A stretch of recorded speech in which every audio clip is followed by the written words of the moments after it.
es muy, muy amplio.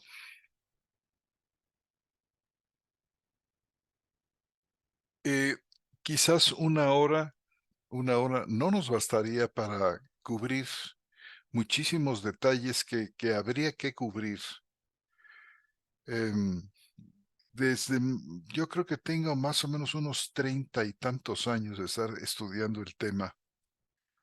Había escrito una monografía ya por 1996, 97, pero mm, con la idea de escribir más y de plantear muchísimos detalles, pero la obra se ha ido aplazando porque el Señor ha ido mostrándome muchísimos detalles nuevos, muchísimas conexiones que tienen que ver, por ejemplo, con la unión con Cristo, un tema doctrinal absolutamente fundamental, tiene que ver con la doctrina de la santificación de una manera muy directa, con la doctrina de la justificación por la fe. Es decir, y esto creo yo que es eh, una especie como de señal importante para darnos cuenta de que una doctrina es verdaderamente bíblica. O sea, establece enlaces muy profundos y muy vitales con otras partes de la verdad revelada. Y la doctrina del nuevo hombre, por supuesto que las tiene, se une, por ejemplo, con otra doctrina que es de fundamental importancia, que hemos tratado en los programas de charlas bíblicas. Nuestro hermano Guillermo, que nos ha oído, sabe que el tema de la caída de Adán es absolutamente fundamental para entender la doctrina de la salvación, para entender la obra de Cristo, para entender la santificación, para entender la glorificación, para entendernos nosotros como creyentes en el mundo. Tiene que ver con la evangelización, por supuesto.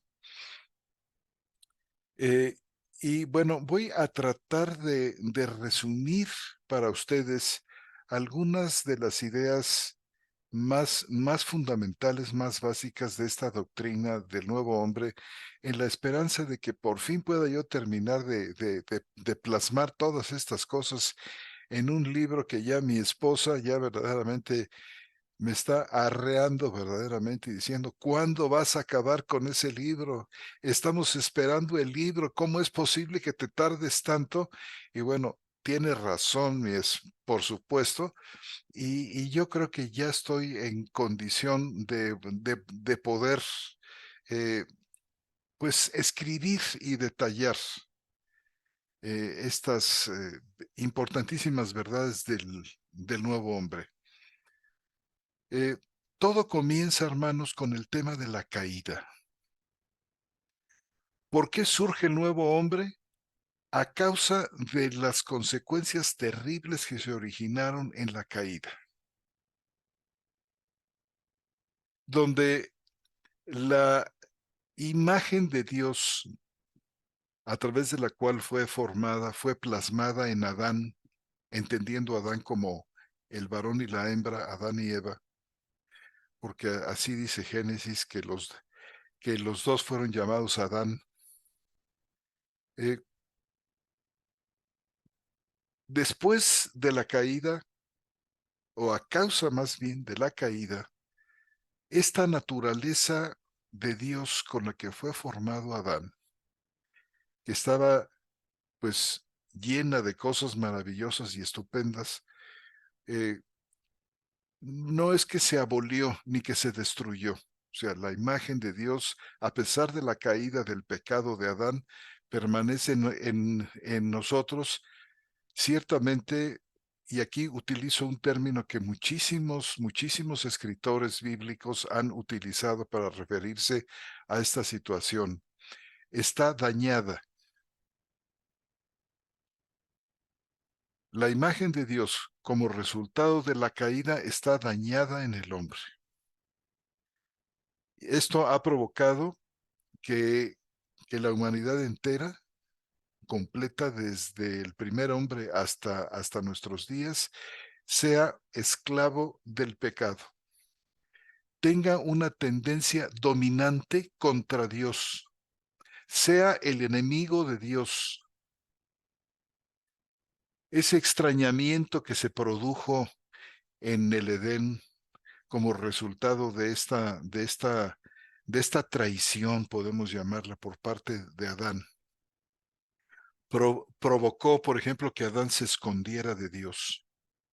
¿Recuerdan ustedes cómo lo llama el Señor? Pero Adán se resiste y Adán queda como escondido.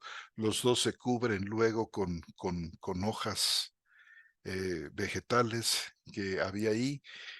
Y esto ya muestra una separación que se profundizaría a lo largo de toda la historia hasta la fecha. No solamente el hombre se separa de Dios, el hombre se separa del hombre y el hombre se convierte en el peor enemigo del hombre.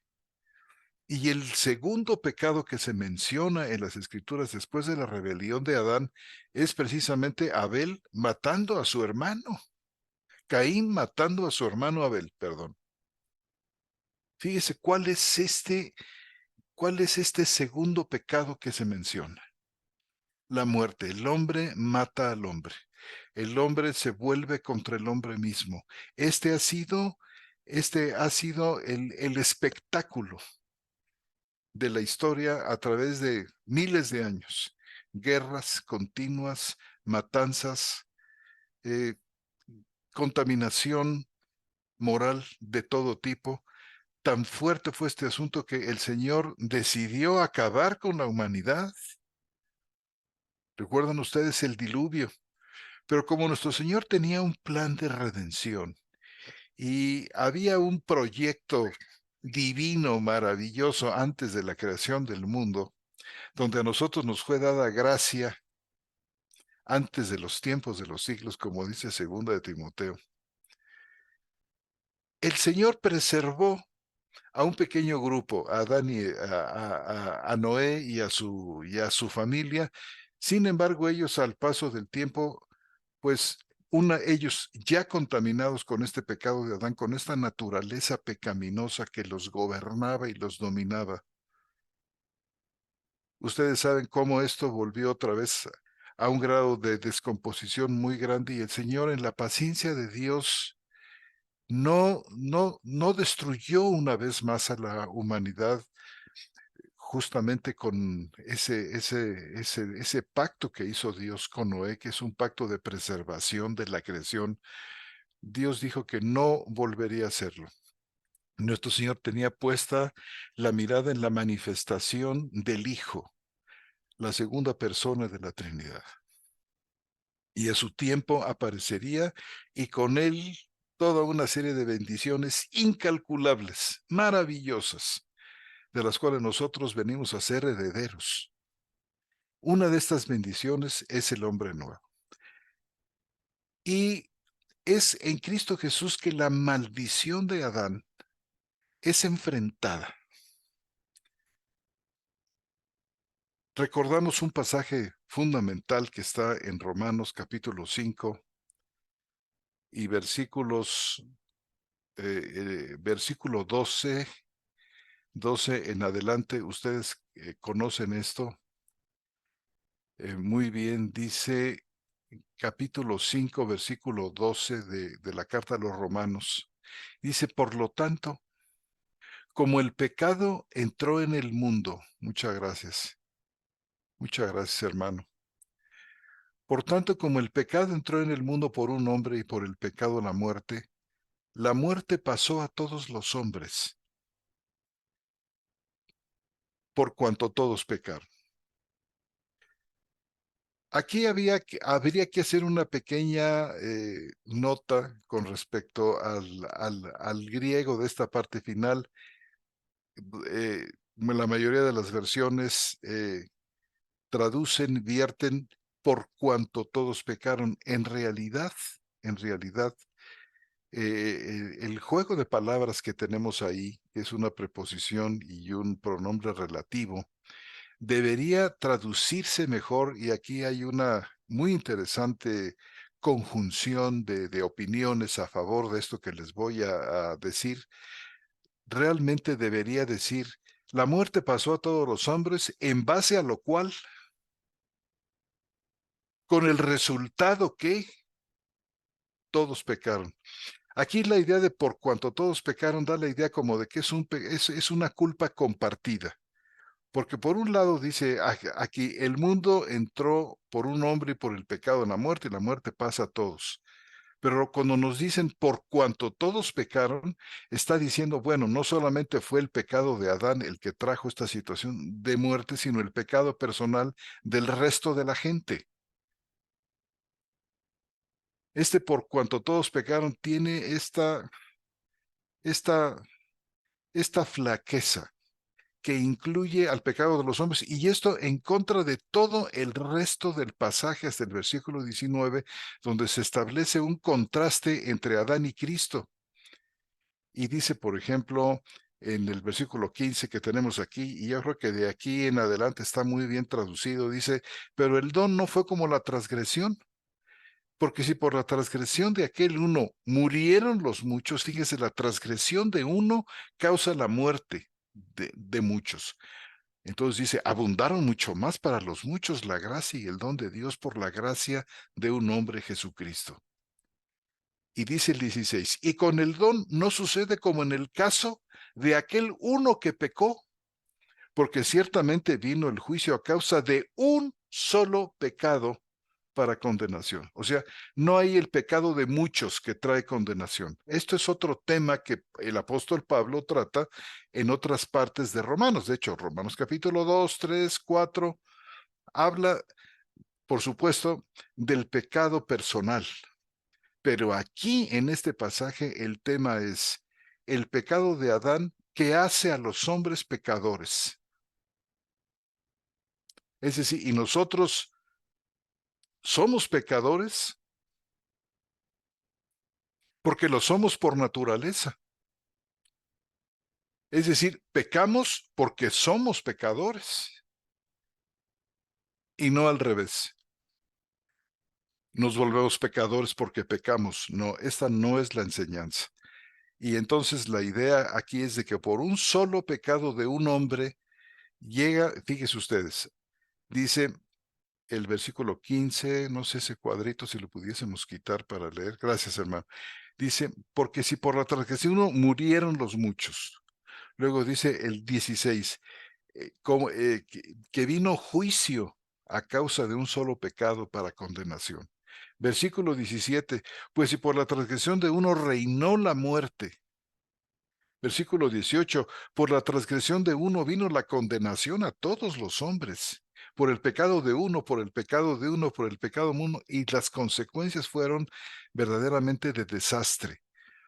Y de esta condición pecaminosa participaron todos los hombres, inclusive los héroes de la fe.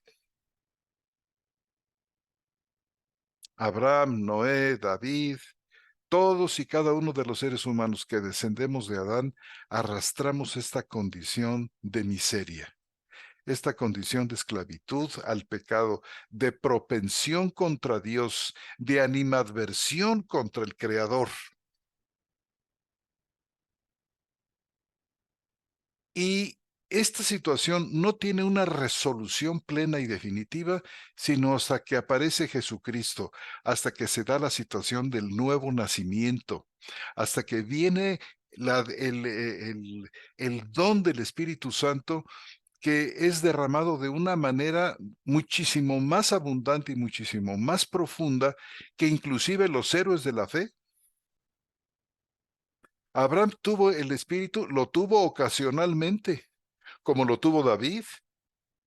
¿Recuerdan ustedes el Salmo 51 que cuando fue descubierto por Natán el profeta, cuando le descubrió su pecado, aquel que cometió con Betsabé y con el marido de ella, David se llenó de, pues en primer lugar de sorpresa porque no pensó que ese pecado podría salir a la luz ya que él lo maquinó en secreto, pero en la misericordia de Dios fue expuesto públicamente y una de las cosas que temía David era, no quites de mí tu Santo Espíritu. El Espíritu que estaba, como sabemos nosotros, de una manera solamente ocasional en los profetas, en algunos de los reyes, en algunos de los personajes, por ejemplo, en algunos de los jueces que venía, pero era una venida, podemos decir, pues no definitiva, como ahora la tenemos nosotros, los creyentes del nuevo pacto, que dice que el Espíritu Santo va a estar con nosotros todos los días, que Cristo mismo va a estar con nosotros todos los días, que la gran bendición que tenemos nosotros, de acuerdo al capítulo 17 de Juan, es que Él está en nosotros. Nosotros estamos en Él. ¿Recuerdan ustedes cómo dice el capítulo 17? Permítame que lo lea porque es un pasaje tan hermoso y tan importante para entender la doctrina del nuevo hombre, que yo creo que no conviene bajo ningún concepto dejarla pasar. Es Juan capítulo 17, versículo, ahorita les voy a decir, Juan 17 y versículo comienza un poquito antes. Por ejemplo, eh, podemos partir del 17 para tener un poquito de contexto. Juan 17, 17. Si me hiciera favor, mi hermano. Dice, santifícalos en tu verdad. Fíjese, es el Señor haciendo su oración final. Y una oración final que está llena de enseñanza y condensa muchísimo de la enseñanza profunda que el Señor les había dado a ellos. Y fíjense ustedes, era una enseñanza que inclusive no fue dada completa. Dijo, hay muchas cosas que tengo que decirles, pero ustedes no la pueden sobrellevar en este momento. Pero vendrá el Espíritu Santo y Él les enseñará y les llevará a toda la verdad plena. Pero lo que les enseña aquí es algo que el Espíritu Santo va a desarrollar de una manera sumamente profunda. Estas palabras de nuestro Señor aquí en Juan 17 funcionan como si fuera un testamento, como la última voluntad del Señor para ellos, como a punto ya de ser entregado en la cruz, porque inmediatamente después de este discurso pasa nuestro Señor al monte aquel donde ora, como dicen los evangelios sinópticos, y finalmente es entregado. Bueno, dice, fíjese qué maravilla desde el 16, porque bueno, y va uno para atrás, no, también desde el 14, desde el 12, porque todo lo que este capítulo dice es verdaderamente precioso. Pero fíjese, dice, no son del mundo. Yo te pido, dice el 15, si me perdonan ustedes, dice el 15, em, no ruego que los quites del mundo. Está hablando de los apóstoles, sino que los guardes del mal. No son del mundo, como tampoco yo soy del mundo. Santifícalos en tu verdad, tu palabra es verdad. Como tú me enviaste al mundo, así yo los he enviado al mundo, y por ellos yo me santifico a mí mismo, para que también ellos sean santificados en la verdad. Mas no ruego solamente por estos, por los 11 que en ese momento tenía él delante, sino también por los que han de creer en mí por la palabra de ellos, o sea, nosotros y toda su iglesia, para que todos sean uno como tú, oh Padre, en mí y yo en ti. Fíjese el tipo de unión de la que se está hablando aquí, que es el punto al que quería yo llegar. Mas no ruego solamente por esto, sino también por los que han de creer en mí por la palabra de ellos. Versículo 20 y ahora el 21, para que todos sean uno como tú, oh Padre, en mí y yo en ti. Qué maravillosa unidad y qué bendición absolutamente extraordinaria que está reservada para los creyentes del nuevo pacto. Que también ellos sean uno en nosotros, para que el mundo crea que tú me enviaste. La gloria que me diste les he dado, vaya, y vaya que sí, para que sean uno, así como nosotros somos uno. ¿Hasta qué punto es la unión de Dios, del Dios Trino con nosotros? Es una unión no solamente de propósito, de ideas, de ideales, de obediencia, es una relación ontológica. Es decir, tiene que ver con el ser de Dios que se une al ser nuevo del creyente.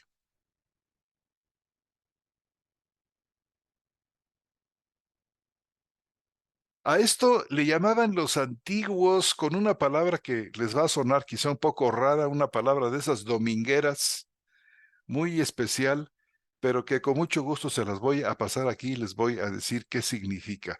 La palabra es perijóresis. ¿Qué quiere decir perijóresis? Quiere decir interpenetración. El Padre dentro del Hijo, el Hijo dentro del Padre, unión a nivel del ser. Por eso dice Pablo en algún lugar de Primera de Corintios, creo que es capítulo 6, 16, el que se une al Señor, un espíritu es con él. ¿Recuerdan el pasaje? Esta es la gran bendición del nuevo pacto. Y esto se realiza por la acción del Espíritu Santo. Y continúa, dice el versículo 23, yo en ellos y tú en mí, para que sean perfectos en unidad, para que el mundo conozca que tú me enviaste y que los has amado a ellos como también a mí me has amado. Padre, aquellos que me has dado, quiero que donde yo estoy, ellos estén conmigo para que vean mi gloria que me has dado, porque me has amado desde antes de la fundación del mundo. Hermanos, estamos hablando aquí de un amor que excede todo conocimiento. Es la manera como Dios ama. Dios es infinito y ama infinitamente, más allá del conocimiento. Muchísimo, millones de veces más de como nosotros, inclusive como creyentes, amamos. Esta es una bendición única, hermanos, que no pudieron experimentar ninguna de las personas anteriores a Cristo, sino que corresponde a nosotros esta gracia. Quiero leer aquí mismo en Juan, en el capítulo 7, un versículo que es de enorme importancia, capítulo 7, que dice,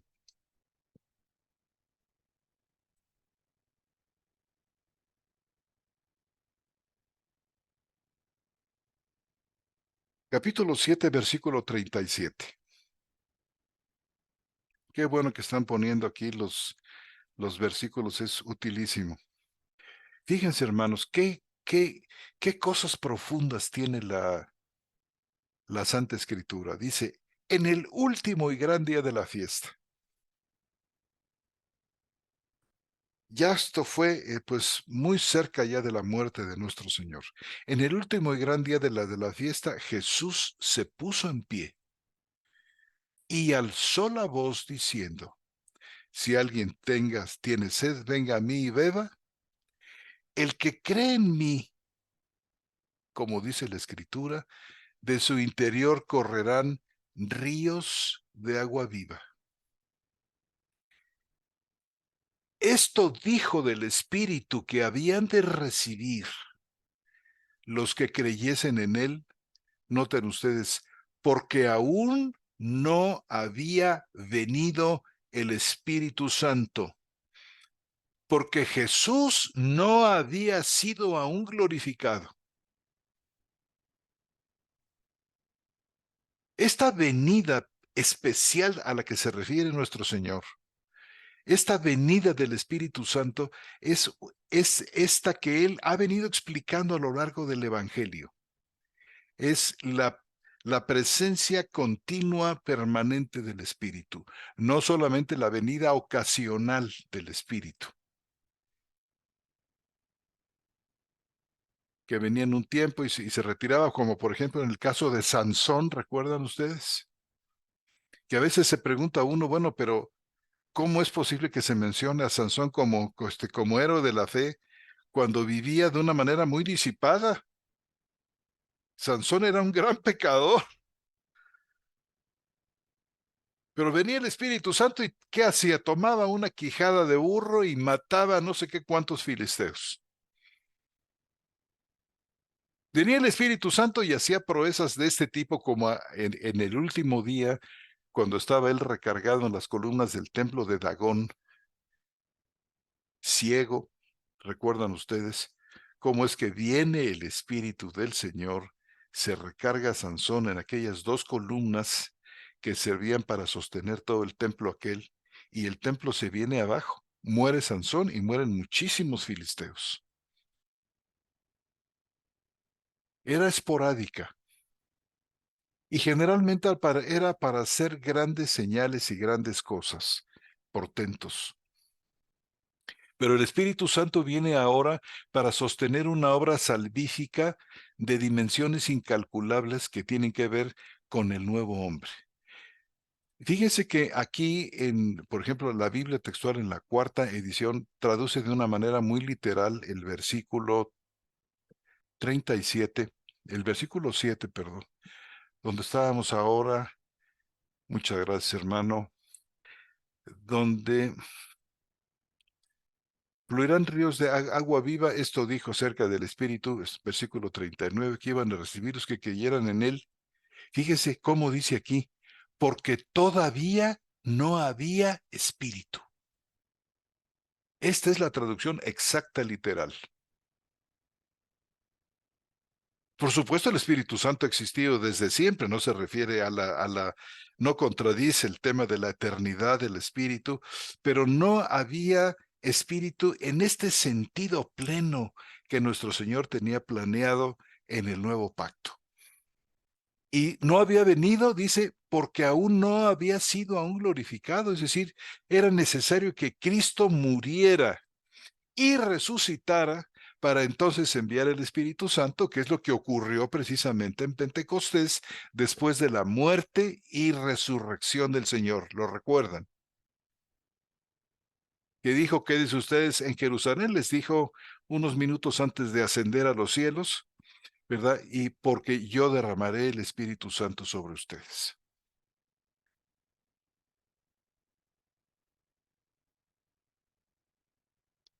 Entonces vino el Espíritu Santo de una manera verdaderamente gloriosa.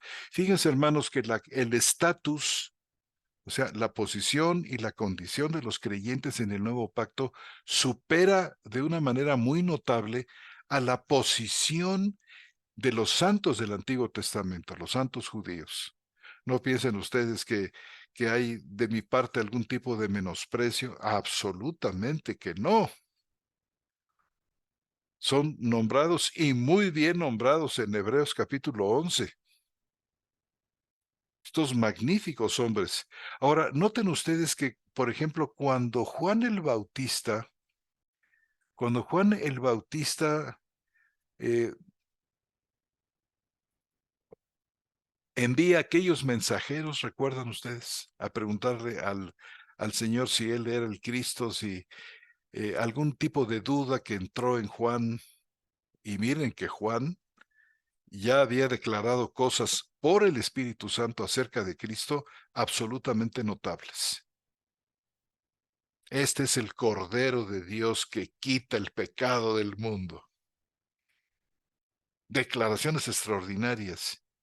Y Juan, que era un personaje verdaderamente extraordinario, lleno de perfecciones y de cosas, pues fíjense que decía nuestro Señor acerca de Juan, dice, no ha nacido entre los hombres, no ha nacido de mujer un hombre mayor que Juan. Fíjese nada más cómo lo exalta nuestro Señor Jesús a Juan el Bautista. No ha nacido un hombre más grande que Juan de mujer. Y luego añade, pero el más pequeño en el reino de los cielos, refiriéndose a la comunidad del nuevo pacto. El más pequeño en el reino de los cielos es mayor que Juan.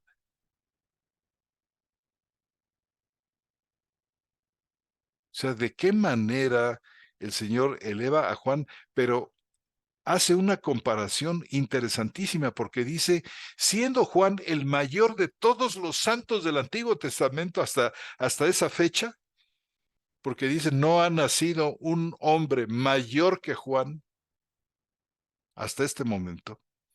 Nuestro Señor añade de una manera muy significativa, dice, pero el más pequeño en el reino de los cielos, cuando habla del reino de los cielos, está hablando del nuevo pacto, está hablando de la iglesia, está hablando del gobierno de Cristo sobre su iglesia y sobre el mundo. Dice, el más pequeño en el reino de los cielos es mayor que Juan. El Espíritu viene sobre Juan y declara cosas acerca de Cristo extraordinarias, pero aquí le vemos en un momento de debilidad que manda a sus emisarios, estando Juan preso recuerdan ustedes que Herodes lo encarcela y luego lo mata, pero lo encarcela primero. Juan manda a algunos de sus seguidores a preguntarle si él era el que estaban esperando. Entonces dice uno, bueno, Juan, pues ¿qué no se supone que tú tenías de él el más grande de los conceptos? ¿No lo anunciaste en el río Jordán como el Cordero de Dios que quita el pecado del mundo? Esta es una declaración profética absolutamente extraordinaria. ¿Por qué ahora Juan está en esta debilidad preguntándole si a la final es él o no es él? Y hermanos, esto es lo que sucede cuando el Espíritu Santo viene de una manera muy fuerte, por ejemplo, sobre Juan, y hace por el Espíritu una serie de declaraciones notables, pero vemos cómo a veces el Espíritu se ausenta y el hombre queda a merced de sus propias posibilidades. Esto le pasó a David, esto le pasó a Abraham. ¿Recuerdan ustedes que en dos ocasiones mintió primero ante el faraón y después frente a otro rey que en este momento no lo tengo en mente, diciéndoles a los dos en su oportunidad que Sara no era su esposa, sino su hermana? ¿Recuerdan? Primero lo corrigió el Señor, pero no, un número de años después de esto volvió a caer en el mismo pecado.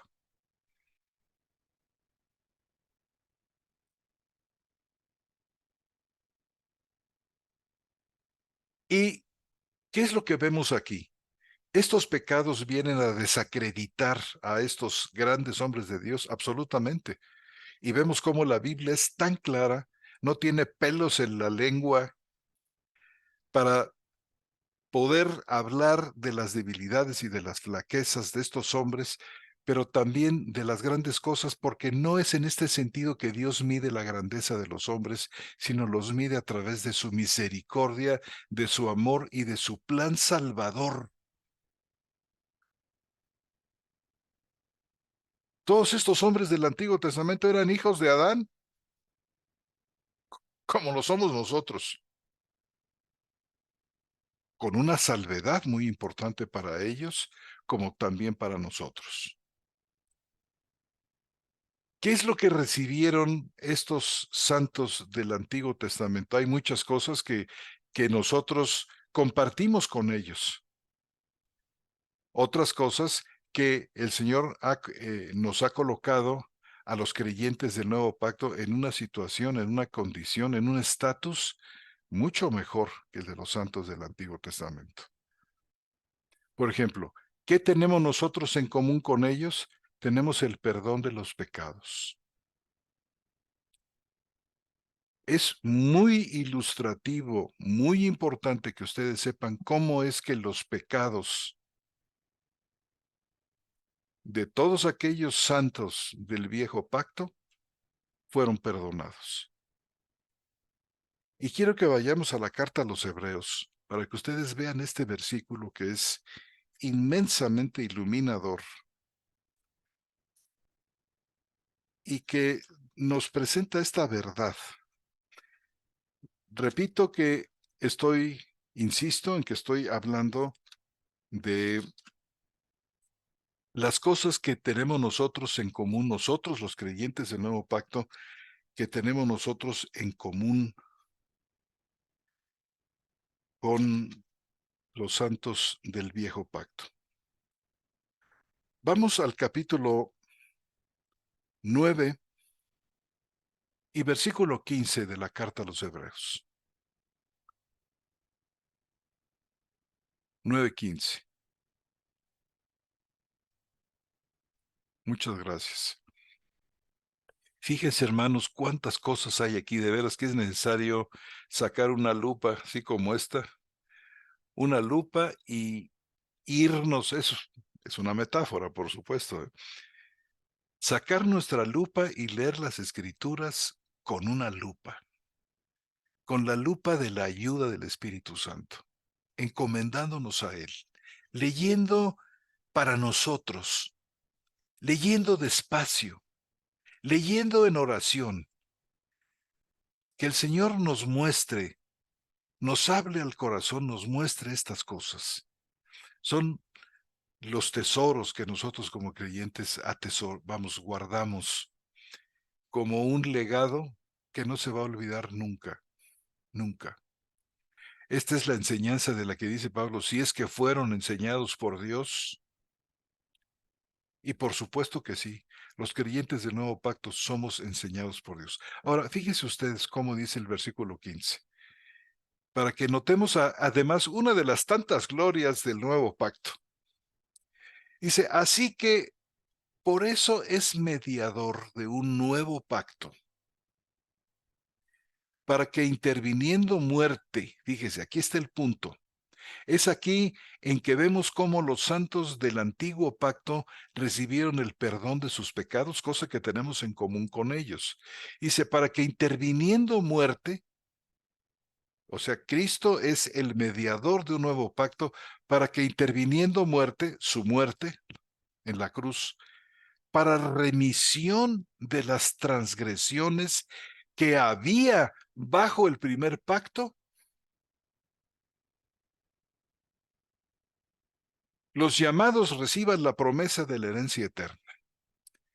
Es decir, está hablando de la muerte de Cristo con el que se inaugura el nuevo pacto. Y esta muerte de Cristo no solamente obra para la remisión de todas nuestras transgresiones. O sea, podemos decir, viendo hacia adelante, por ejemplo, hacia nosotros, que estamos hoy aquí reunidos. La muerte de Cristo ve hacia adelante, ve prospectivamente, es decir, ve hacia adelante. Y esta muerte nos alcanza a nosotros y nos redime de nuestras transgresiones. Pero esta muerte de Cristo, hermanos, también obraba hacia atrás, es decir, obraba retrospectivamente.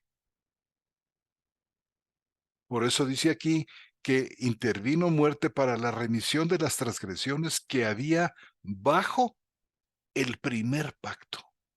Aquí cuando dice primer pacto, la carta a los Hebreos se refiere al pacto mosaico, al pacto que Dios estableció con Moisés. No pensemos que se trata de algún pacto que hizo Dios con Adán o con Noé o con Abraham, no.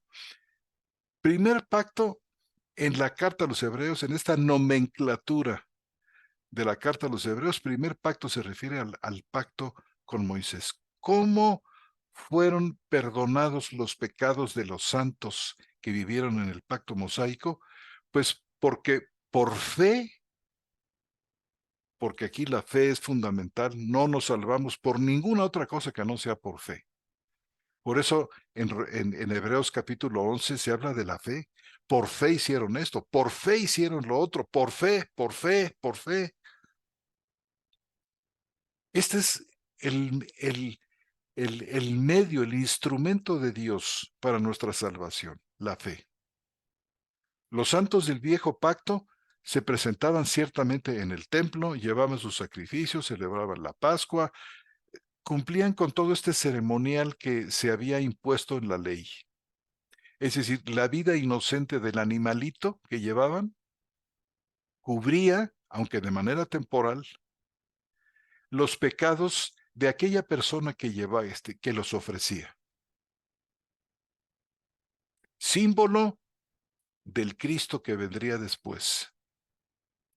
La vida inocente de nuestro Señor que se da ya no solamente de una, vamos, con tal poder, eh, con tal personalidad que es la segunda persona de la Trinidad, hecho hombre que muere. O sea, la muerte de Cristo, como la carta a los Hebreos lo dice en muchísimos lugares, muere una sola vez para siempre. Es de tal eficacia su sacrificio y se distingue tanto de los sacrificios del Antiguo Testamento que tenían que ofrecerse una y otra vez porque no alcanzaban a cubrir ni alcanzaban a pacificar la conciencia de aquellos que ofrecían los sacrificios.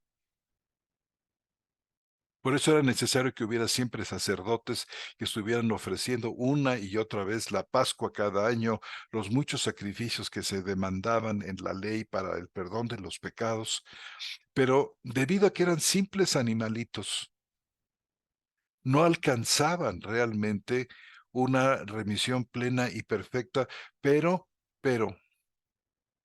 los santos del Antiguo Testamento sabían por la fe, por la enseñanza de la misma escritura que ellos guardaban en su corazón, que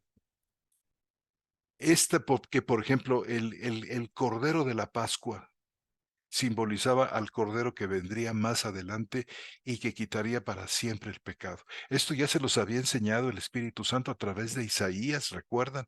Isaías capítulo 53, donde dice que Él cargó el pecado de muchos,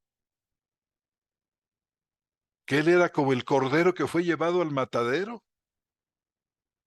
sea, una enseñanza muy rica y profunda que les dio Dios a aquellos santos que nutrían su fe con esta enseñanza y tenían una plena certeza de que que el Mesías vendría en el futuro y que esa muerte del Mesías llevaba consigo también, cargaba con sus pecados. Entonces, la muerte de Cristo tenía un efecto retrospectivo por fe para aquellos santos. Esto tenemos en común con ellos, porque resulta que nosotros también por la fe, viendo hacia adelante, nosotros también recibimos remisión de las transgresiones cometidas, hermano, sabiendo que Cristo llevó nuestros pecados y que no solamente esto, sino que nos declara justos. Habiendo sido declarados justos por la fe, tenemos paz para con Dios. Tenemos entrada en la gracia en la cual estamos firmes. Tenemos esperanza de la gloria que vendrá en el futuro.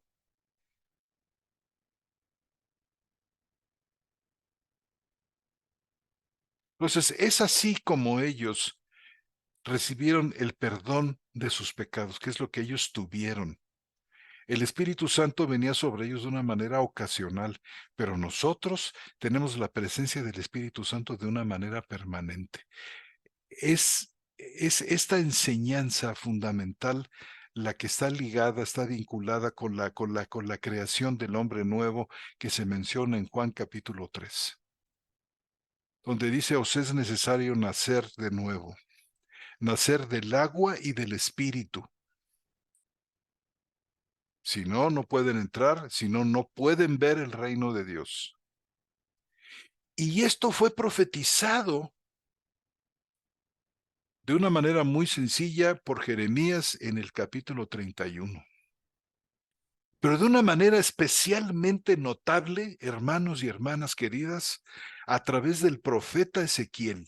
Y quiero que vayamos al capítulo 36 del libro de Ezequiel, en el versículo 26, para que vean ustedes esta joya preciosa de enseñanza que tenemos aquí. Algo que no se cumplió en los días de Ezequiel, sino que se cumple con nosotros los que vivimos en el nuevo pacto, como lo mismo que dice Jeremías capítulo 31. Fíjese cómo dice aquí. Podemos leer desde el 25 porque esto nos explica un punto que está cuando dice los que si no naces de agua y del espíritu. ¿Por qué dice de agua? Ahorita lo vamos a ver. Dice, esparciré sobre vosotros, versículo 25, estamos en el capítulo 36 de Ezequiel, esparciré sobre vosotros agua limpia, y seréis limpiados de todas vuestras inmundicias, y de todos vuestros ídolos os limpiaré. Luego dice, no, vean nada más esto, amados hermanos, os daré corazón nuevo. Y dice, y pondré espíritu nuevo dentro de vosotros. Y quitaré de vuestra carne el corazón de piedra y os daré un corazón de carne. Y fíjense, hermanos, que para no pensar que este espíritu, cuando dice os daré un espíritu nuevo, para que no pensemos que se refiere al Espíritu Santo, lo menciona en el versículo 27. O sea, además del espíritu nuevo que él dice, pondrá dentro de vosotros, dice el 27, y pondré dentro de vosotros mi espíritu. Y luego ven la bendición, y yo haré que andéis en mis estatutos, y guardéis mis preceptos, y los pongáis por obra. Fíjese la acción de Dios. Esta es la santificación de los creyentes, obrada por Dios mismo. Yo haré, yo haré que me obedezcan, que anden en mis caminos. Y esto está vinculado con lo que está diciendo en el versículo 26. Este corazón nuevo, la palabra corazón, lev en hebreo, cardías en el griego del Nuevo Testamento, se refiere al centro neurálgico espiritual de la persona. Esto es lo que quizás una de las mejores maneras como podemos interpretar corazón. Os voy, dice, os voy a dar nuevo todo un centro neurálgico espiritual interior. Y dice, y pondré espíritu nuevo. Está hablando aquí del hombre nuevo, al cual Pablo lo llama también en Efesios y en Romanos 7, lo llama hombre interior. Pedro se refiere a él con una bellísima expresión, dice, el hombre interno del corazón. Esta es la profecía del hombre nuevo. Pondré espíritu nuevo. No va a reciclar el viejo, no va a restaurar lo antiguo, no va a recomponer lo que estaba descompuesto, no nos va a regresar al estado en que estaba Adán antes de la caída. Absolutamente no. Cristo no viene a remendar cosas, a meterlas a un taller. Hágase de cuenta ustedes un coche que ha sido golpeado por otro y está todo abollado, pero lo manda a un taller para que le saquen las abolladuras. Cristo no está restaurando a la gente. No es restauración de la que está hablando la Biblia, sino está hablando de una nueva creación.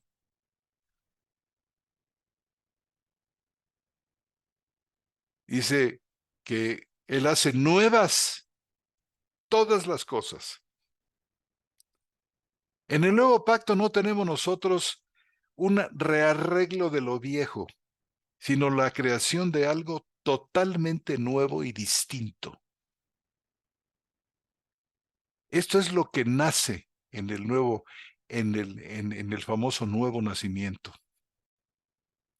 Y dice, es necesario que nazcas de agua, es decir, hay una limpieza de pecados que está mostrada aquí bajo la imagen del agua, a la que se refiere también nuestro Señor en Juan capítulo 3, el que no nazca de agua y del espíritu. Fíjese cómo las dos cosas, agua y espíritu, que se mencionan en Juan 3, son las que menciona Ezequiel aquí en el versículo 25, donde primero habla de agua que limpia y luego de espíritu nuevo que da.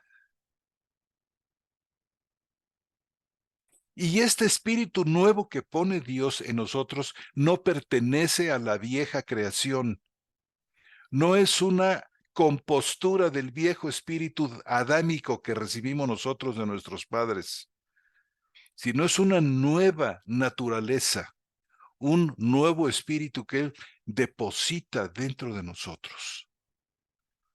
Y el cambio es absolutamente radical. Se erradica el corazón de piedra. En esta nueva naturaleza no tiene, vamos, el ser interno, el ser neurálgico de la nueva criatura no es de piedra, no es de sensibilidad hacia Dios, no es de oposición hacia Dios como es el espíritu que heredamos nosotros de nuestro padre y madre, sino es una nueva disposición hacia Dios, de una nueva condición espiritual donde lo que tenemos nosotros ahora es el nuevo hombre creado a la imagen de Cristo, en justicia y santidad de la verdad, cosas que se perdieron con la caída por completo. Y es este espíritu nuevo a donde viene a morar el Espíritu Santo, por muchas razones que de momento no puedo presentárselas aquí porque se haría, bueno, necesitaríamos otras 2 horas para hablar de esto. Pero así es. Es el nuevo espíritu la morada de Dios. Y fíjese, se promete el espíritu dentro de vosotros, así como pone un espíritu nuevo, una naturaleza, podemos decir, una condición nueva. No quiero hablar de naturaleza porque a veces esta palabra tiene connotaciones filosóficas que yo no me quiero meter. Aquí dice, pondré espíritu nuevo. Quedémonos con esta fraseología del profeta Ezequiel. Pondrá espíritu nuevo dentro de nosotros y además dice el 27, pondré dentro de vosotros mi espíritu. Fortaleciendo este espíritu nuevo que es perfectamente obediente al Señor. Es un sí permanente hacia Dios. Dice, yo haré que andéis en mis estatutos y guardéis mis preceptos y los pongáis por obra. Y dice el 29, y os guardaré de todas vuestras inmundicias y llamaré al que dice aquí, que no alcanzo a ver, llamaré al, quizá un poquito más abajito. Es que tengo yo aquí esto, tengo una, llamaré, si alguien me puede decir con su micrófono, llamaré al trigo, sí, y lo Sí. multiplicaré y no os daré hambre.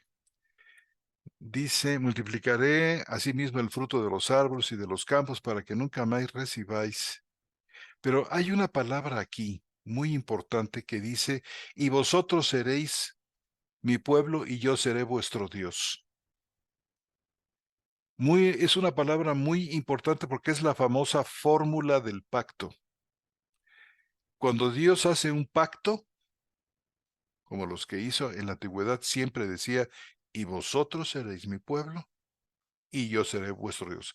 Esto significa que son palabras de pacto. Son palabras decretivas importantísimas. Y lo que está diciendo aquí Ezequiel es, es precisamente esto y vamos a buscarlas porque no quiero que nos vayamos sin ellas. Están, ahora verán, en capítulo 36 de Ezequiel. Ahora verán vuestras obras, dice el Señor. Aquí está. Gracias, hermano. Y vosotros me seréis por pueblo, y yo seré a vosotros por Dios. Lo mismo dice en Jeremías capítulo 31, cuando dice, yo pondré mis leyes en sus corazones. Recuerdan ustedes, muy importante pasaje. Este es el pasaje que nosotros leemos Hebreos, está presentado como referido al nuevo pacto, como este de Ezequiel capítulo 36. John Murray, el gran teólogo reformado, dice de una manera muy notable que este capítulo 26, 36 de Ezequiel, versículos 26, 27 y 28, dice, son los textos que anuncian el nuevo nacimiento. Y tiene toda la razón del mundo. Me encantó cuando yo lo leí de él. Efectivamente, en un libro muy bonito que se llama La Redención Aplicada, eh, que está en español, del profesor John Murray. Bueno, yo creo que tiene toda la razón cuando dice esto.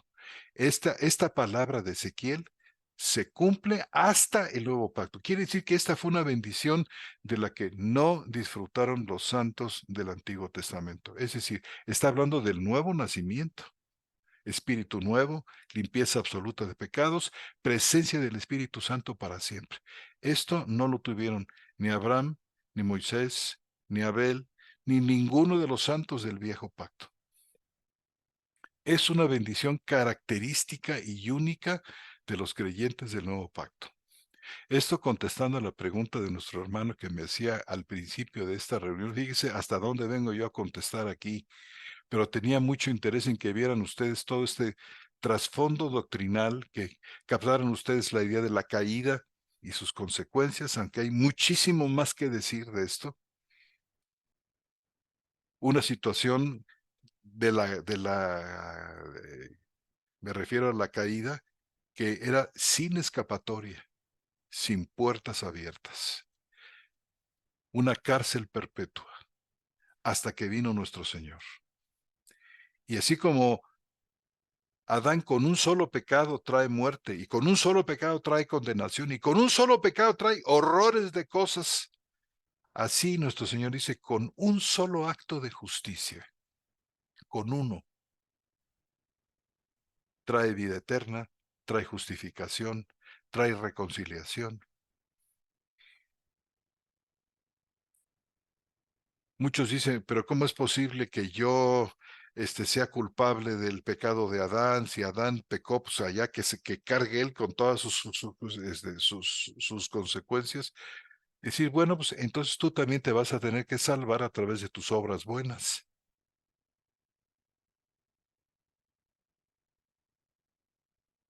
Si tú eres el culpable de tu muerte a través de tus pecados, pues la única manera que te puedes salvar es a través de tus buenas obras. Pero según Romanos capítulo 5, 12 al 19, con un pecado te condenas, pero con una obra de Cristo te salvas. Y además hay otro punto aquí que es, yo sé hermanos que hay muchísimas preguntas que van a surgir de todo esto que estoy diciendo. Por ejemplo, en este punto en particular de Romanos 5:12, hay una muy interesante posición que dice que nosotros estábamos en los lomos de Adán cuando Adán pecó, de tal manera que el pecado de Adán es también el nuestro y nosotros pecamos en él. Pero estas son cosas profundas que requieren de una mayor explicación, y seguramente que allí entre todos ustedes, mis amados hermanos y hermanas, el Señor les va a dar luz suficiente. Y quizás ya han hablado de estas cosas entre ustedes y las entienden perfectamente y saben lo que estoy diciendo y entienden lo que estoy diciendo sobre esta consecuencia del pecado de Adán, que a través del nuevo nacimiento nuestro Señor trae a la realidad de nuestra vida esta promesa de Ezequiel capítulo 36 con su secuencia. Yo haré, yo haré que anden ustedes en mis caminos. Fíjese, para terminar, en el capítulo 13 de la carta a los Hebreos, en el capítulo 20 y 21, versículos 20 y 21 del capítulo 13, para que vean cómo este mismo mensaje de Ezequiel está presente. Hebreos capítulo 13, versículos creo que es 20 y 21.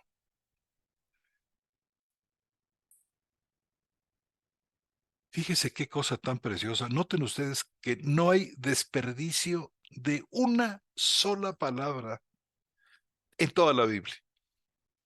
Y que todas las cosas que dicen los que escribieron estas maravillas, cada palabra tiene su lugar, tiene un centro, tiene un peso específico.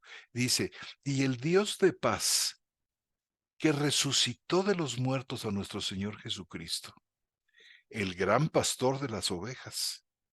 Y dice, por la sangre del pacto eterno, es decir, gracias a su sacrificio en la cruz, gracias a la sangre derramada por él para perdón de nuestros pecados, por la sangre del pacto eterno, dice, os haga aptos en toda buena obra, para que hagáis su voluntad.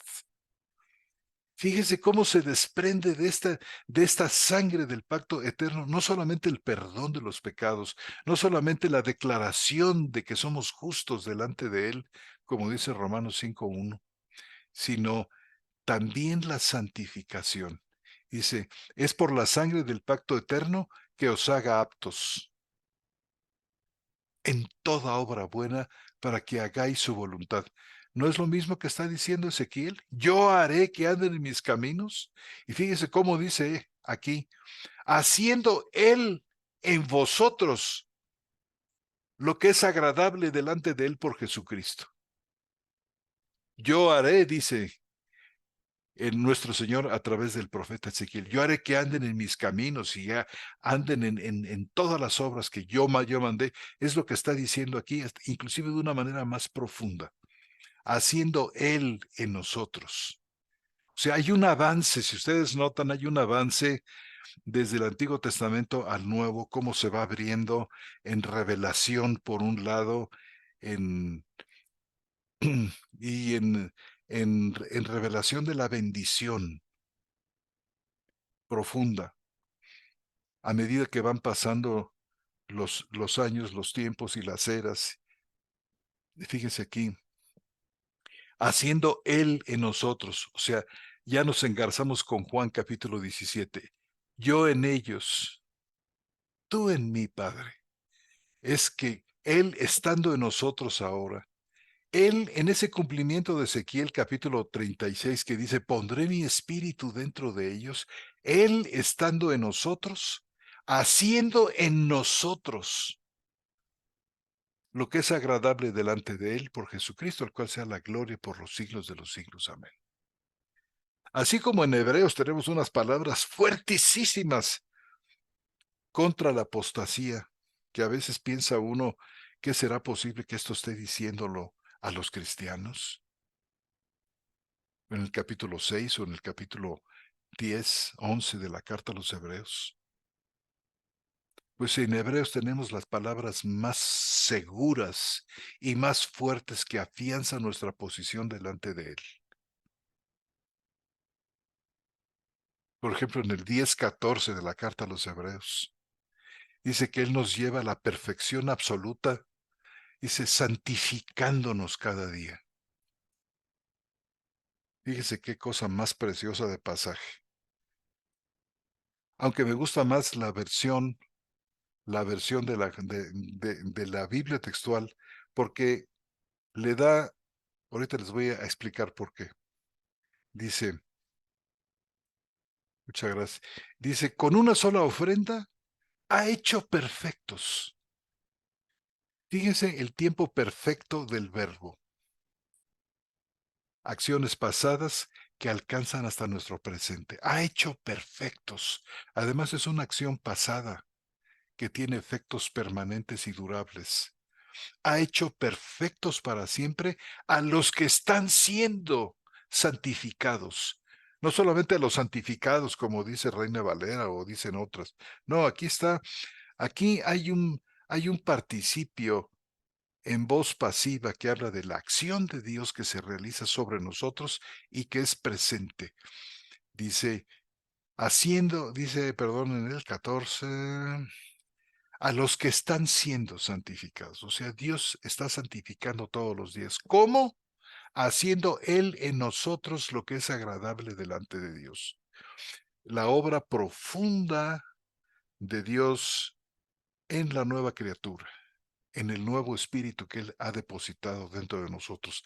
Esta que están siendo santificados es un presente continuo, un participio en presente que se traduce como un presente continuo. Dios nos está santificando, Él, que nos está haciendo perfectos, o también se podría traducir esta parte de perfectos como nos está llevando a la perfección definitiva, haciendo. ¿Cómo? ¿Cómo hace esto? Santificándonos cada día, a los que están siendo santificados. O sea, la obra del Dios Trino cuidadosamente llevando, entrenando, enseñando, fortaleciendo a cada uno de sus hijos y de sus hijas para finalmente presentarlos sin mancha, con gran alegría delante de Él cuando llegue el tiempo. Para que nuestros corazones, hermanos y hermanas queridas, tengan un firme sostén en la misericordia, en la manera como Dios cumple cada una de sus promesas en nosotros. No sé, hermanos, llegando hasta este punto, si tienen ustedes, seguramente que tienen, yo creo que sí, algunas preguntas que hacer o algunos comentarios que hacer, bienvenidos. Hermano, muchísimas gracias por la exposición que ha hecho hasta ahora. No sé si alguno de mis hermanos tiene alguna pregunta sobre el tema, alguna pregunta que haya surgido de lo que ha dicho nuestro hermano. A mí me gustaría consultarle, me parece que no le escuché bien. eh, Entendí que los santos del Antiguo Testamento mencionados en Hebreos 11, entonces lo más probable es que ellos no nacieron de nuevo. Así es, ¿Está hermano. bien? Ya, no nacieron de nuevo. Esto no los disminuye en absoluto. Pero tal parece que la enseñanza del nuevo nacimiento está referida solamente a los creyentes del nuevo pacto, por los versículos que hemos visto. ¿Tuvieron fe? Sí tuvieron fe, claro. Pero una cosa es tener fe como don de Dios y otra diferente, nacer de nuevo. Los nacidos de nuevo tenemos fe, la tenemos. Los del viejo pacto tuvieron fe, claro, fue por la fe que hicieron todo lo que hicieron. Fe como don de Dios. Ok. Ahora, si ellos no nacieron de nuevo, ¿cómo podríamos armonizar cuando el Señor le dice a Nicodemo que para entrar al reino, para ver el reino y para entrar al reino, es necesario nacer de nuevo? ¿Implicaría eso que ellos no entraron al reino, los Bueno, santos del Antiguo Testamento? yo creo que nadie puede entrar al reino con una carga de pecados, hermano. Sencillamente, el pecado crea una distancia, crea un vacío entre nosotros y Dios. ¿Mm? Yo creo que ellos por la fe vieron, porque dice que es necesario ver. Yo creo que ellos vieron y por fe creyeron. Y como resultado, ya ve que dice ahí, aunque no recibieron todas las cosas prometidas, ahí en Hebreos 11, sin embargo ellos se sostuvieron como viendo al invisible. Es decir, Dios les dio la capacidad de creer para que sus pecados fueran perdonados y con esto el gran obstáculo de la comunión fuera quitado. Y esa capacidad de creer se efectuó en el Adán, en una carne, en la carne, en un Abraham natural, los Sí, santos del Antiguo Testamento sí, hermano. naturales. Sí, y mire, la fe fue algo que Dios en diversas situaciones dio, por ejemplo, fíjese, no solamente a los judíos, sino también a los gentiles. Por ejemplo, cuando sanó, dijo, nunca había visto yo tanta fe en Israel. ¿Se acuerdan ustedes? Eh, Ahora, ¿qué tipo de fe fue la que tuvieron todas estas personas que se refiere el Evangelio sinóptico? Fue gente que se acercó no buscando la salvación de su alma, no buscando una relación de reconciliación con Dios. Ellos iban para que Cristo los sanara. O sea, muchas veces dice, tu fe te ha salvado. La verdad es que el verbo salvar en griego, que es sozo, significa o sanar o salvar. ¿Y cómo diferenciamos nosotros cuándo debemos entender sozo como salvación o sozo como sanar? Pues el contexto nos lo dice. Todas estas personas, por ejemplo, la mujer aquella que tenía un flujo de sangre desde hacía 18 años, fue sanada. Iba para que Cristo la librara de su enfermedad, como los ciegos, como los leprosos, como toda la gente que se acercó, los que no podían caminar, a los que les faltaba, no sé, pérdida de capacidades, que el Señor les dio lo que buscaban, lo que querían. Ninguno de ellos se acercó diciendo, Señor, ¿qué es lo que debo yo hacer para ser salvo? Y el día que nuestro Señor le dijo, porque si hubo una persona que se acercó a decir, Señor, ¿qué debo yo hacer? El rico aquel, ¿se acuerdan ustedes? Y le dijo, vende tus propiedades y sígueme. Hasta ahí se acabó el interés y hasta ahí llegó el asunto. ¿Quién es mi prójimo? Le preguntó por ahí otro que se acercó, probablemente como para tentarlo.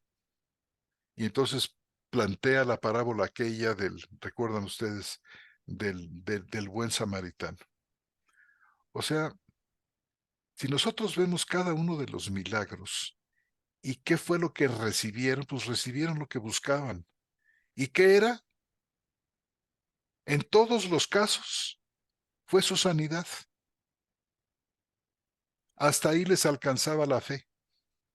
Señor, rescata a mi Señor, basta con que tú digas la palabra.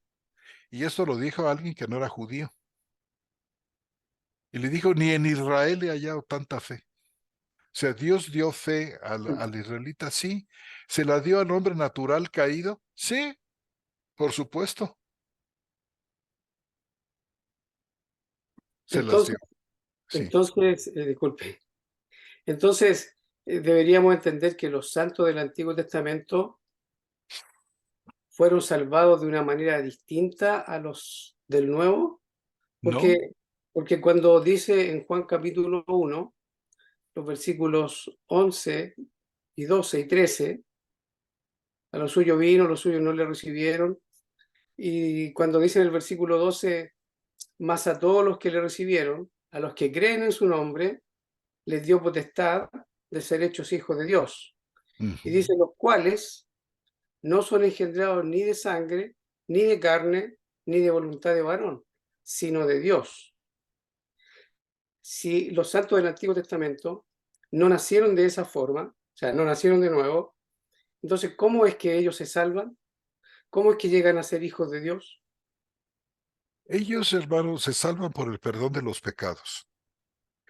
Yo creo que hay un propósito electivo, salvífico de parte de Dios para ellos, lo hay. O sea, la elección de Dios no solamente es para los creyentes del nuevo pacto. O sea, hay un propósito salvador para los creyentes de los creyentes de toda la vida, desde Abel el justo hasta nuestros días. O sea, hay un propósito electivo de Dios, lo hay. Ahora, que este propósito electivo de Dios incluya la fe para recibir el perdón de los pecados, Por supuesto que sí. Hasta ahí llega el punto, hermano. Porque estos que son nacidos, según Juan 1, versículos 11, 12 y 13, fíjese, estos son nacidos no de carne ni de sangre. Estos hijos de Dios no son engendrados por los medios humanos. Es decir, no está hablando del hombre natural. No está Correcto. hablando ni del gentil ni del judío naturales, sino de aquellos que son engendrados por la voluntad de Dios. Este versículo apoya formidablemente a Juan capítulo 3, ¿verdad? Con respecto a quiénes son realmente los que tienen esta categoría particular de ser hechos miembros de la familia de Dios en el nuevo pacto. O sea, qué bueno, yo sé que ustedes creen en la doctrina de la elección, ¿verdad, hermanos? Por Y supuesto, nosotros, bendito por sea su- Dios, yo también, por y creo que supuesto. este propósito electivo de Dios los alcanza a ellos, desde Abel el justo,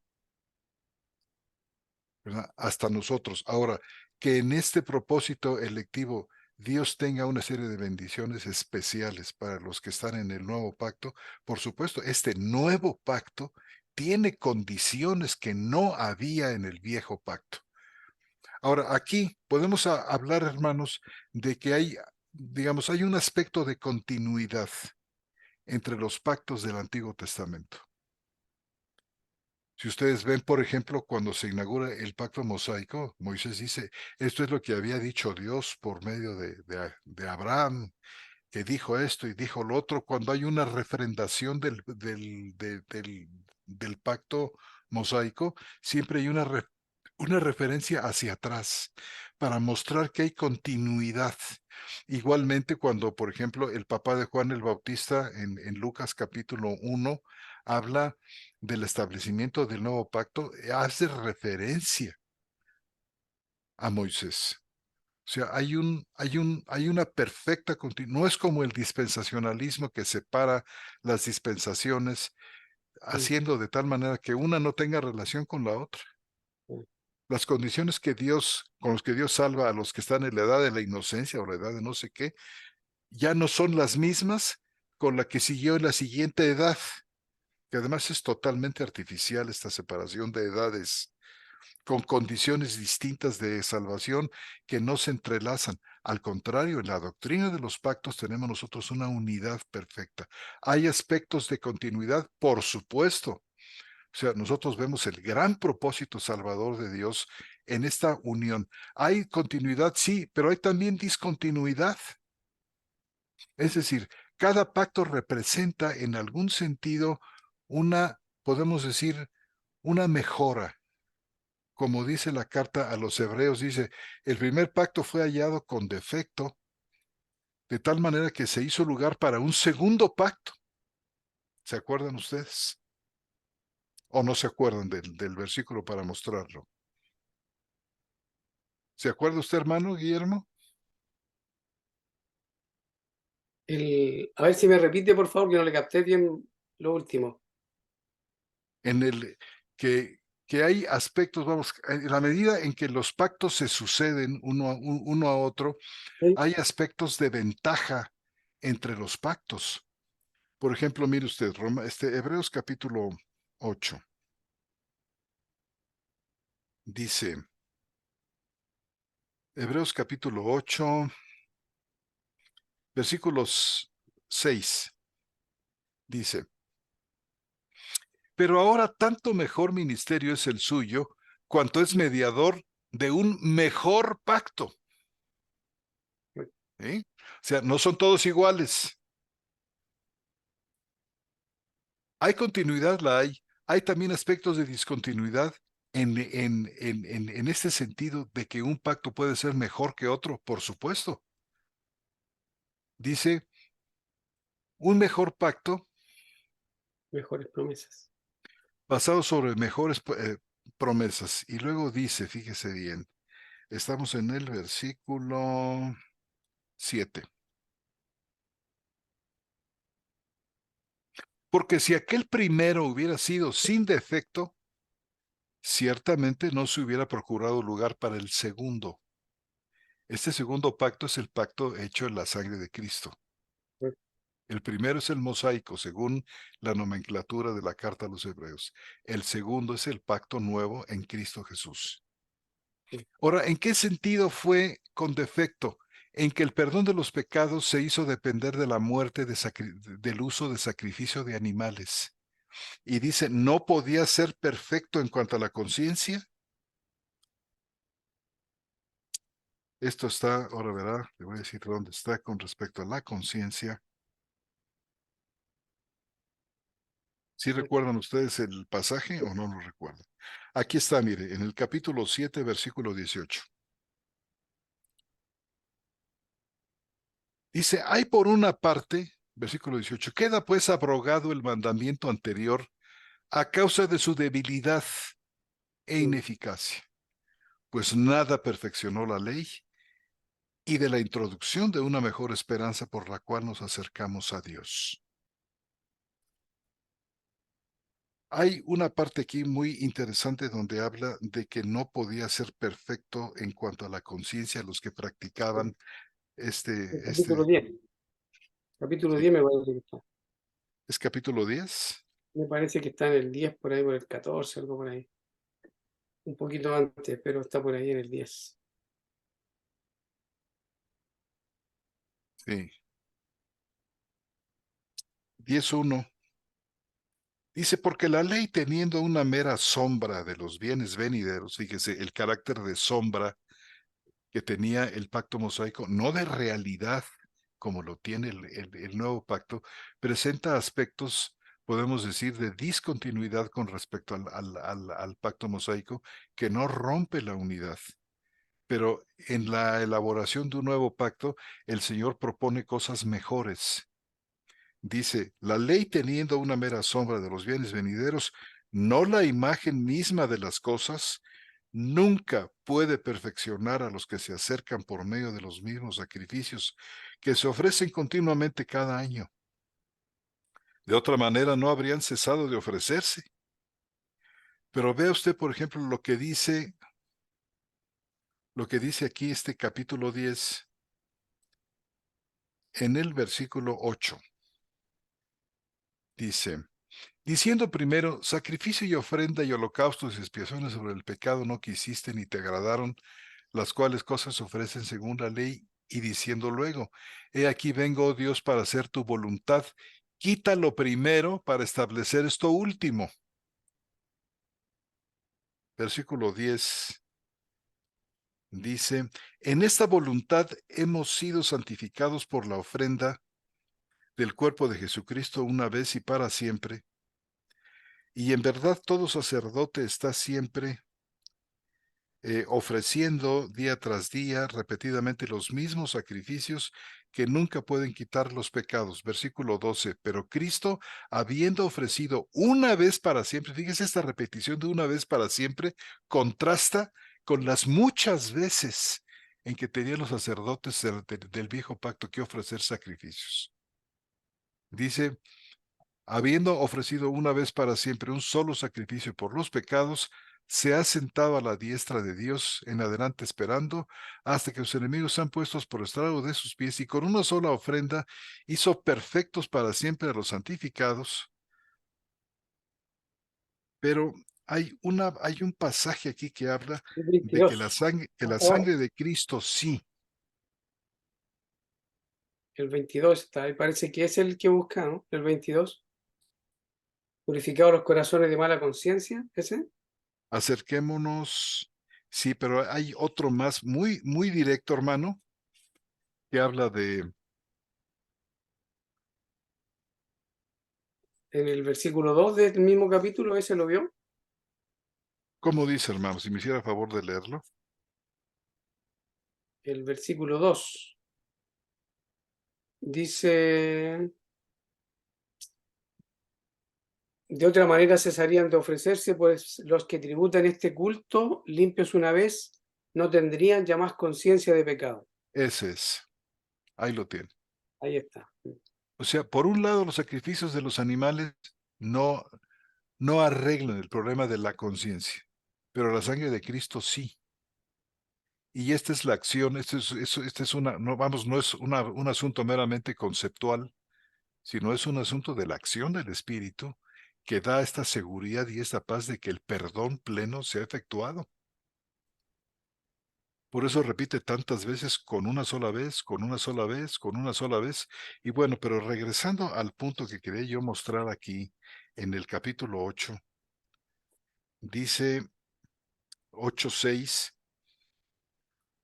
pero ahora tanto mejor ministerio es el suyo cuanto es mediador de un mejor pacto establecido sobre mejores promesas. Porque si aquel primero hubiera sido sin defecto, y acabamos de mostrar en qué sentido era defectuoso, no se hubiera por jurado lugar para el segundo, porque reprendiéndolos dice, he aquí vienen 10, dice el Señor, en que estableceré con la casa de Israel y con la casa de Judá un nuevo pacto. Aquí está citando Jeremías capítulo 31. Y luego termina diciendo en el versículo 13, después de citar a Jeremías, dice, al decir nuevo pacto, ha dado por viejo el primero, y lo que se ha dado por viejo y se envejece está próximo a desaparecer, lo cual ocurrió con la destrucción del templo en el año 70. Lo único que les quedó a los judíos después de que Cristo nuestro Señor fue muerto y ascendido, resucitado y ascendido, fue el templo, que fue el último reducto. Cuando finalmente viene la destrucción del templo en el año 70, hermanos, se acabó, fíjese, fue desarraigado por completo el pacto mosaico. Y todo lo que implicaba este pacto mosaico, que era el estatus de Israel como pueblo especial de Dios que se les confirió cuando Dios hizo pacto con ellos en el Sinaí. O sea, ¿dónde adquiere Israel su estatus de nación? Ahí se les da tierra, se les da ejércitos, se les da una ley. O sea, es un pacto nacional, el pacto mosaico. Pero cuando termina el pacto con Israel, terminan todos los privilegios y todo aquel estatus que fue llamado, por ejemplo, eh, permanente, si recuerdan ustedes, es por pacto perpetuo. Los sacerdotes son por pacto perpetuo, los sacrificios de los animales por pacto. Claro, fue perpetuo en cuanto el pacto que lo sostenía le dio sostén y le dio validez. El sacerdocio levítico era perpetuo, sí, hasta que Cristo llegó.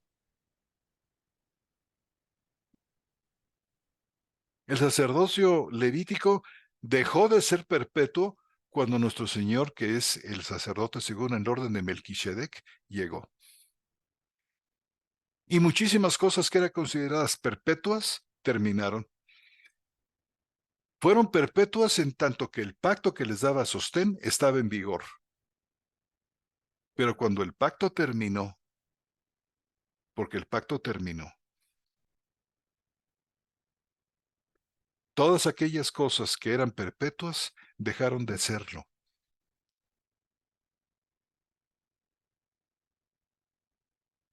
Israel pierde todas estas, porque todavía siguen muchos creyentes diciendo, no, Israel sigue siendo el pueblo escogido y ahora ya está de vuelta en su patria otra vez. Está en su patria porque se apropiaron del terreno de los palestinos, pero sigue siendo el mismo pueblo rebelde de... Si Dios ha terminado el pacto con ellos, como dice la carta a los hebreos, y ya ha establecido un nuevo pacto, entonces el primero no está en vigor, el primero se acaba para dar lugar al segundo. Entonces la comunidad de Dios ahora ya no es ese pueblo judío como lo conocimos nosotros durante el primer pacto, sino la nueva comunidad de Dios, la eclesía, el nuevo Israel de Dios, compuesto de judíos y gentiles, que han nacido de nuevo, que tienen el Espíritu Santo, que tienen una nueva naturaleza morando dentro de ellos, que pertenecen a un orden de creación diferente, hermano.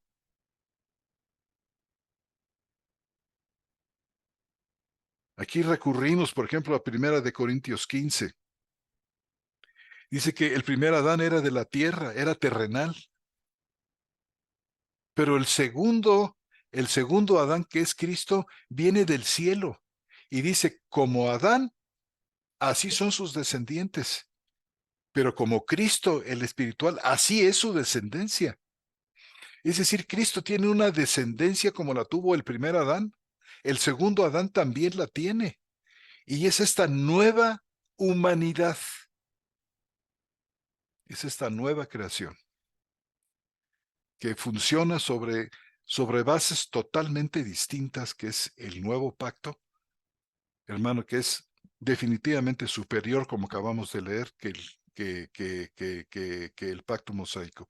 Y todos los santos del primer pacto fueron salvos por el decreto de Dios y han sido añadidos misericordiosamente por Dios, pero esto no les hace nacer de nuevo, y es que hay un mito desarrollado entre muchos creyentes que piensan que los santos del viejo pacto nacieron de nuevo. No hay un solo versículo de fundamento para esto. Es una mera suposición religiosa cargada de sentimentalismo. No existe esto. Y borra la línea de separación entre antiguo y nuevo pacto. El nuevo pacto es absolutamente maravilloso y único en su género.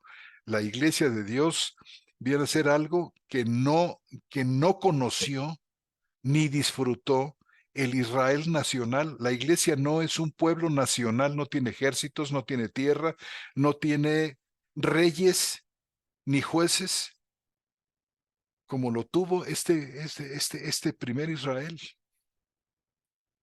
Yo creo que cuando Pablo habla de que los creyentes del nuevo pacto somos el nuevo Israel, es correcto.